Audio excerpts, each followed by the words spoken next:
সকাল থেকেই রিমঝিম বৃষ্টি। তো ঘুম থেকে উঠেই ভাবলাম যে আজকে কোথাও যাওয়া যাক। তো টিউশন তাড়াতাড়ি ছুটি দিয়ে বন্ধুদের সাথে বেরিয়ে পড়লাম ঘুরতে। তো 4 জন বন্ধু ছিলাম, বাইক নিয়ে বেরিয়ে পড়লাম। আমরা ইসলামপুর থেকে যাচ্ছি, এক জায়গায় যাচ্ছি, ওটা তোমাদের গেস করতে হবে কোথায়। তো দেখা যাচ্ছে দূরে বেশ কয়েকটা পাহাড় আমাদের দিকে উঁকি মারছে। তো আমরাও একটু উঁকি মেরে দিলাম এইভাবে। বাহ, কত সুন্দর! একটু হেসেও দিলাম। চলো, আস্তে আস্তে যাচ্ছি, আমার বন্ধুরা আগে আগে পুরোই স্পিডে চলে যাচ্ছে। ওদের মনে একটুও ভয় নেই, পুরো ড্রাইভার সবাই। চলো, যতই বড় হোক, কিন্তু এই দৃশ্য দেখে সবাই মুগ্ধ হবে।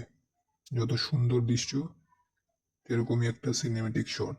চলো, এগিয়ে যাচ্ছি গান করতে করতে। তো মাঝপথে দেখলাম বন্ধুরা স্পিড কমিয়ে দিল, কেন সেটা বুঝলাম না। তো বললো সামনে একটা বড় পাহাড়, যেটার মধ্যে একটা মেঘ আটকে আছে। চলো দেখি কোথায় মেঘটা। তো যেতে যেতে দেখা যাচ্ছে, ও কোথায়, কোথায়, ও হ্যাঁ হ্যাঁ, ঠিক ঠিক, ওই যে দূরে দূরে দেখা যাচ্ছে মেঘটা আটকাছে। সত্যি সত্যি বৃষ্টি মনে হচ্ছে। তো এদিকে একটু বৃষ্টি নেই, পাহাড়ের ওয়েদারটাই এরকম। পাহাড়ে আস্তে আস্তে আস্তে সামনে দেখি উমা জল, কিন্তু বৃষ্টি নেই। উমা মোটর দিয়ে বৃষ্টি দিচ্ছে। চলো, ভালো কথা। ও, ওই যে সামনে আমরা চলে যাচ্ছি মেঘটার দিকে। মেঘটা দেখছি আমাদের দিকে উঁকি মারছে। তো আমরা একটু উঁকি মেরে আসি, ভয় পাবে না। প্রথমবার মেঘ দেখে সবাই কিরকম জানি একটু পাগলা পাগলা টাইপের হয়ে গেছে, কিন্তু মাঝখানে দিকে একটা ঝর্ণা। ঝর্ণাটা কেমন দেখা যাক। বাহ, বেশ সুন্দর। তো এগিয়ে যাচ্ছি এগিয়ে যাচ্ছি। এখানে যে অবস্থা, আমার বন্ধুর কথা শুনলে পাগল হয়ে যাবেন। তো শুনুন। হাতের মুঠোয় মেঘ ছোঁয়া যাচ্ছে। ঝড় হইতেছে মনে হয়। এখানে কি হয়? হ্যাঁ? এই ঝড় আছে, বরফ না পড়ে আবার। ও, আরে আমি তো চশমাটা পর কালো দেখাচ্ছে পুরো, আমার নাকি ঝড় হচ্ছে এরকম। বন্ধুর প্রথম রাইড, তো একটু পাগল তো হবেই। তো আমরা এখন পাহাড়ের রাস্তায়, তো রাস্তাটা খুবই নিচু। তো সামনে আমরা যে যাচ্ছি, সামনে একটা বলে বিশাল মেঘ আছে। তো তার আগে একটু উঁচু। চলো দেখা যাক মেঘটা দেখে আমার রিয়াকশন কিরকম। ভাই সাহাব মেঘ রে ভাই, জলীয় বাষ্পে ভর্তি। দেখ গাছের পাতাগুলো ভিজে গেছে। তো পাগলামির পরে একটু এগিয়ে যাচ্ছি আমরা।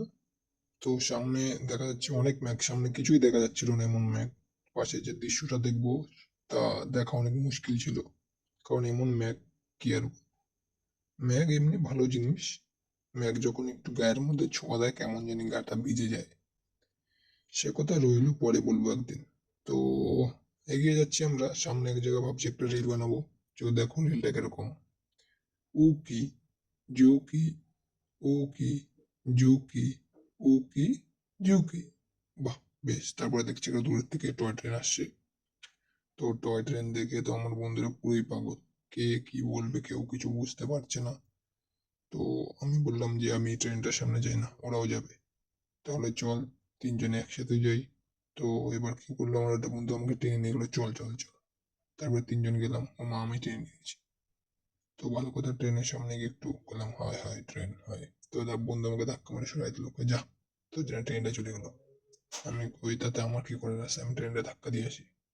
তারপরে একটু বকা দিল, এই ওই বেড়া। তারপরে দেখো, কি আর বলবো এটার কথা। দূরে দেখা যাচ্ছে পাহাড়, পাহাড়ের পাশ থেকে ওই বহু দূরে শিলিগুড়ি।